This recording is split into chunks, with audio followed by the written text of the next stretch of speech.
Gentlemen, the whole reason this video exists is because I wanted somewhere to put this can.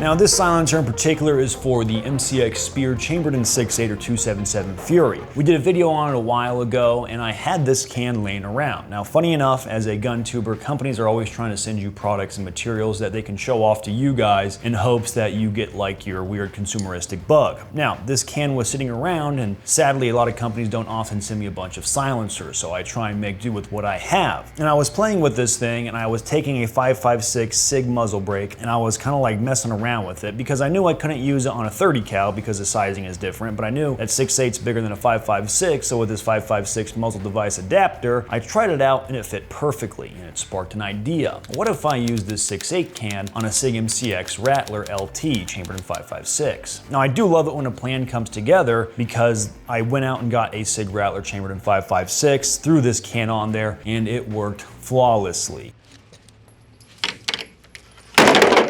Kind of a simple thing, but as a gun guy, when your ideas for a build work out, it always feels rather rewarding and nice. Now, eventually I needed this can to go back onto the 6.8 MCX Spear, so I swapped out the can on the Rattler for something else, which is kind of funny because this was the whole reason that that gun exists in the first place. Now that being said, I figured it would be a good chance to go over the Rattler and my experiences with it. I didn't think I was going to do a video on the MCX Rattler in 5.56 because typically shorter 5.56 guns, I always thought were kind of a dumb idea due to the nature of the ballistics of 5.56 and how when you get shorter with the barrels, they just tend to not work as optimal as say a longer barreled 5.56 or a more appropriate barreled 5.56 would be. And on top of that, we already done an MCX on the channel, chambered in 300 blackout. Now this was my first legit 300 blackout build that I ever done, and I quickly fell in love with 300 blackout. And I thought, why would I want to do the 5.56 route? Well, the can kind of inspired all of that. This is a YouTube compliant 15 round magazine. Trust me. Now, I love the build of my 300 blackout MCX so much that I pretty much copied it for the 5.56 along the same vein. This, of course, is a barrel length that's almost 2 inches shorter than the 9 inches on the 300 blackout, this being the 7.75 inch 5.56. Now, the can on the gun is going to be the Spirit's vent. Do you think she's hot? And so far, it's chugging along. There are some hiccups that I've had with it thus far, but overall, I will say that I am pretty impressed by it for what it is. There's another thing on the gun that makes it really stand out that's a lot more fun compared to the other MCX that doesn't have this. It's just regular stock trigger. This one has the Delta Team Tactical FRT in it. Now, yet again, YouTube moderator. This is a semi-automatic only firearm. My trigger finger is just that fast. Thank you for your attention to this matter. I take YouTube rules very seriously. What if you logged in and you only ever saw me use the front grip like this? That's what I hate seeing, is like never, like in video games, when they all like grab the grip down low. I mean, if the gun was getting really hot, which it does, maybe, but anyway, I would unsubscribe. Now, despite SIG's controversies, the MCX platform has been seeing a wide amount of use over the different styles of MCXs by the US military. You have the Army adopting the MCX Spear, we have Delta guys running around with MCX LVAs, and they seem to have a fondness for the MCX platform. Now, I know what you're thinking, admin, you've done quite a number of MCX videos. Is there a Panzer IV in your driveway? Not yet. I do like the MCX platform. I do think they are cool. I like the way they look, especially with the suppressor tuck rail. This I am guilty of. Now, like I was saying, I was not really a big fan of shorter barreled 5.56 guns, but I have come around to the idea more and more if we really understand their use case for what they are. It's really just dominating a smaller space with like an overmatch of firepower compared to what they'd probably be going up against. With the FRT, you know, we got one real mic, which is alarming. Now, you could really go down the PW rabbit hole in all your use cases for how you want to mental game that of employment in a real world situation. Military, law enforcement, civilians, all probably gonna have their own different nuances and mindset of what they would wanna do with theirs. As a civilian, to me, it's like wieldy gun, nice and compact. Don't say compact package, don't say compact package, don't say, I wanna say it, bros. I wanna say it so bad. When you hear it on GunTube, you can't unhear it. But if I would feel okay using that in like a self-defense scenario in my home, right? I know that it would be very effective for what it is. I also could see myself using a 20-inch M16. Like, to me, we kind of covered this whole thing. I can go either way with it, but I think that would stack up just fine. I don't think I'd want to use a 7.75-inch barreled MCX if I was in like all-out warfare, fighting over unknown distances and terrain. But if things were a little bit more compact in certain situations, then it's like, yeah, no brainer. Now, another benefit is 5.56 is much cheaper to shoot than 300 blackout. And how the gun is configured, I was going through a lot of lead. I shot a bunch of mags through that gun. All right, we're gonna do a grouping test with this Rattler. Got 85 grain. We're gonna compare it against 55 grain. Just two extremes of the 5.56 grain spectrum. Not a full and conclusive test, but a fun test nonetheless. Scientifically, this will be shoddy because I'm just gonna go center mass. All right, that was 85 grain. I'm gonna shift my target. I'm gonna go off to the right with 55 grain. Keep in mind, we're also using a literal pistol red dot as the optic setup on the gun. So, inshallah, God wills it.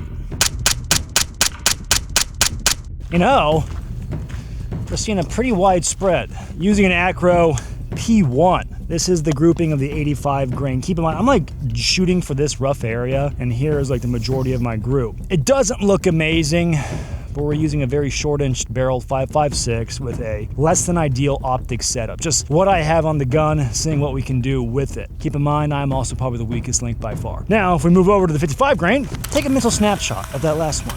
This one really opens up compared to that 85 grain. So that's really fun to know. Perhaps if I go down the rabbit hole of like a better optic for it, where I can not use a pistol red dot on this, even though I like it, I think it's fun, probably get some better results, some better administrative results. Gentlemen, this video is sponsored by Americana Pipe Dream Apparel. Fantastic young zoomers getting after the milsurf space and arena. Night vision, knives, manuals, e-bikes, and of course, a plethora of milsurf gear and clothing. They even make American-made clothing now, which is no small undertaking. American-made manufacturing, we gotta bring it back, boys, and they're doing it. God bless them. Code ABNY, get your 10% off your order over at AP, and I appreciate them for helping keep the lights on here at the channel. Gentlemen, we also have to thank Optics Planet, the optic sponsor of the channel, and they have a smoking Black Friday deal for you. And like I said in the video, we use Badlands munitions when running through this gun. We use a lot of 55 grain, 70, 75 grains, and of course, even their 85 grain 5.56 projectiles going through that short 7.75-inch barrel. They did pretty well across the board.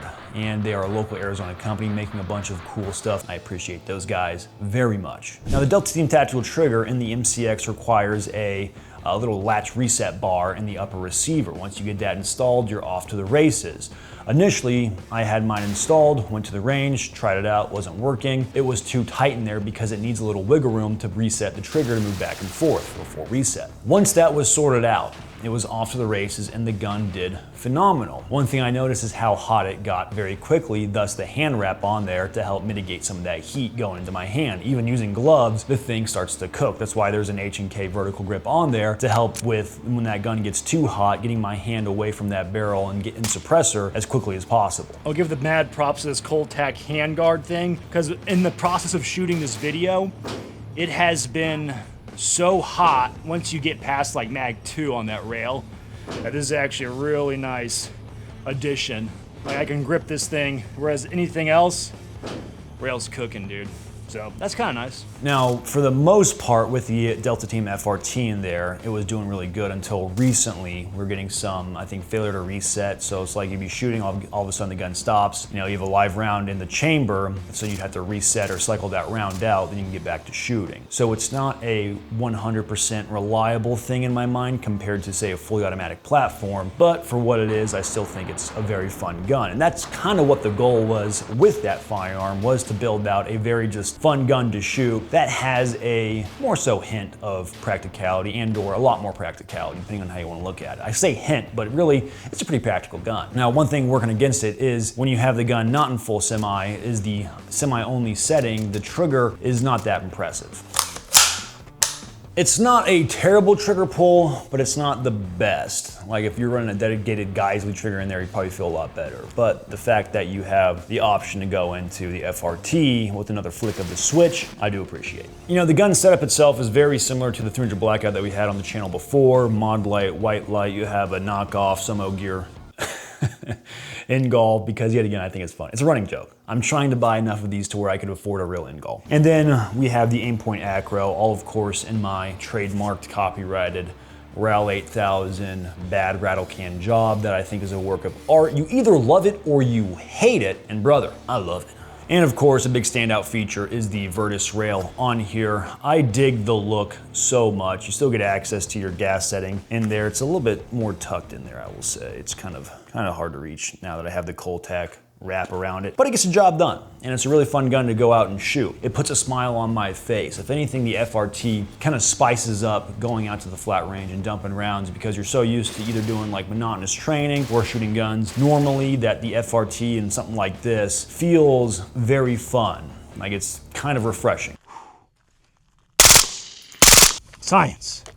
Majestic, glorious science. I almost used this gun at the Only Cans event that I went to with Blue Jean Operator. Get that AK out! Get that AK out! Because he was using his 5.56 crank and we're kind of talking like, ooh, should I use a short 5.56 gun too? But I was kind of on the fence because I had my 16-inch ready to go, and if I had to use this, I was gonna have to show up in like re-zero. And part of me wishes that I just used this and tried it out just to get a feel for what a short gun really feels like in a more training environment than just a regular 16-inch carbine. It's one of my regrets. I figured I'd share that with you. Maybe next time I'll get it on the next go around. I think another benefit this has with the short stroke gas piston with a shorter 5.56 barrel, I feel like they typically do better. It could just be made up in my head than say direct impingement guns that are much shorter just due to the different styles of the gas system. So I think if you really wanted a very short 5.56, then having the short stroke gas piston could be the bonus to that. And they typically do run cleaner than say the DI guns. Guys, the stock folds.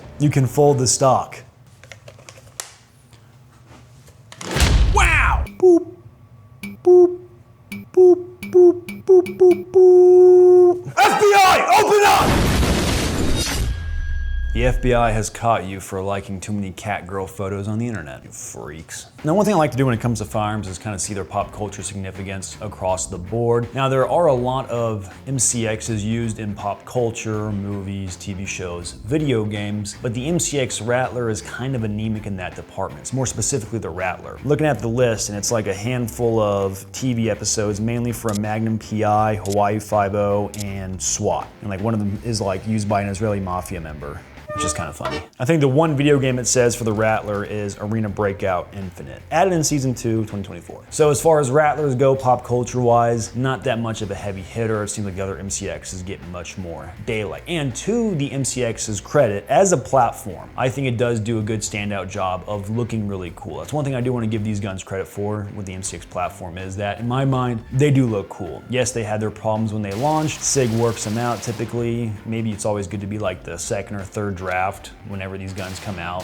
after all the beta tests get run through and you finally get like the best version of the product. So that's my advice. Now, a funny benefit that this MCX Rattler has is that it has now experienced firing anti-drone rounds through it for a video that we've already filmed. And out of the sample size of barrels that we're using, which was relatively small, we had a 20-inch, 11-inch, and then the 7.75-inch. The grouping with the 7.75-inch, of course, was the widest. That being said, it still was on paper, but it was interesting to see just with the different barrel lengths. Now, ultimately, if I had to choose one or the other, if I had to choose between the 300 Blackout MCX or a 5.56 short MCX Rattler like this. Now, to be fair, one's a Rattler, one's the Spear LT. I think I would still choose the 300 Blackout Spear LT. To me, the 300 Blackout seems a little bit more practical for what it is because you get a different round, it's a little bit quieter. You're seeing more real-world use case with it by Delta operators abroad using 300 Blackout MCXs. I haven't seen too much 5.56 MCXs being used